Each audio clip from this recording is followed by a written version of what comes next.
Well before digital encryption and VPNs, there was Rockex, Canada's unbreakable cipher machine that rivaled the German Enigma in its day. During the Second World War, the Western Allies needed a way to securely communicate with each other across the Atlantic Ocean. Coded messages had been made for thousands of years, but they were all able to be defeated by human code-breaking efforts.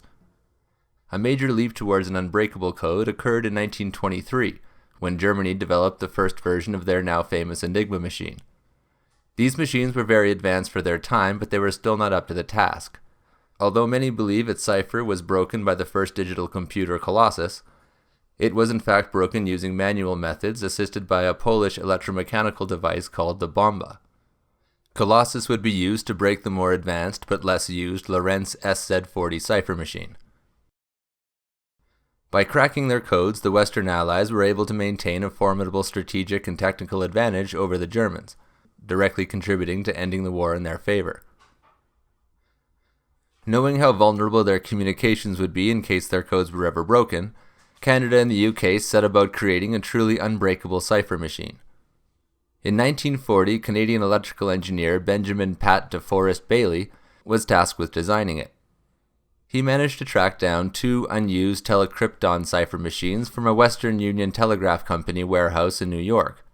Bailey's design was based on the unsuccessful telecrypton device, which in turn is based on the Vernum cipher. Both were American in origin and were shared with Canada even though the US hadn't entered the war yet. Bailey set about improving their design and fixing a number of security issues that made them vulnerable to be cracked. He made the machines smaller and introduced procedures that made the devices much more secure. The modified telecrypton machines were first used to connect Ottawa with the Commando and Spy Training Base Camp X in Whitby, Ontario. This communication relay was known as Hydra and was migrated to the Diefenbunker after the war.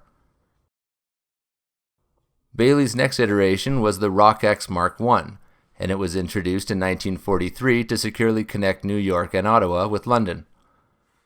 Several design flaws with the telecrypton device were corrected, including correcting the output to include only 26 letters of the Latin alphabet, arranged in groups of 5 letters.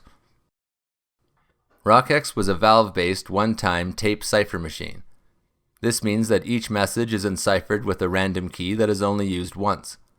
It used 2 6-bit tape streams. One was the random key stream tape, and the other was the message to be enciphered. The 2 tape streams were combined together to form the coded message. A separate tape stream was used for deciphering the message. The process of mixing the tape streams and then being able to unmix them is rather complicated. If you're interested in knowing the details, cryptomuseum.com is a fabulous resource and has a complete breakdown of the system.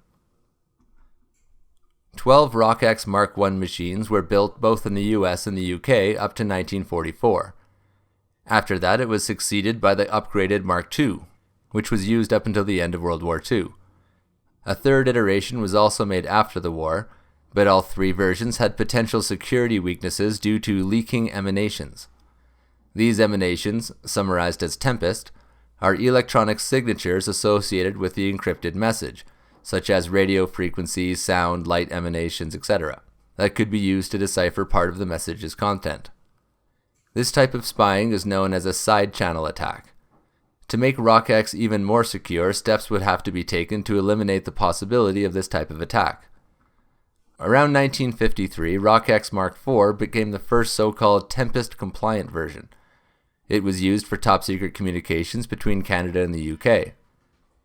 This was followed up by the Mark V, which in 1955 was approved for communication of NATO's cosmic top-secret and NATO secret messages. It would remain in that role until the late 1960s when it was replaced by more advanced systems. The last set of Rockex Mark Vs were used for secure traffic between Canada and the UK until 1983, when they were all completely decommissioned. Although completely hidden from the public, Canada has played a noticeable role in the history of espionage. During the Cold War, Canadian cipher machines worked alongside those of her allies to keep communications secure and help preserve the peace.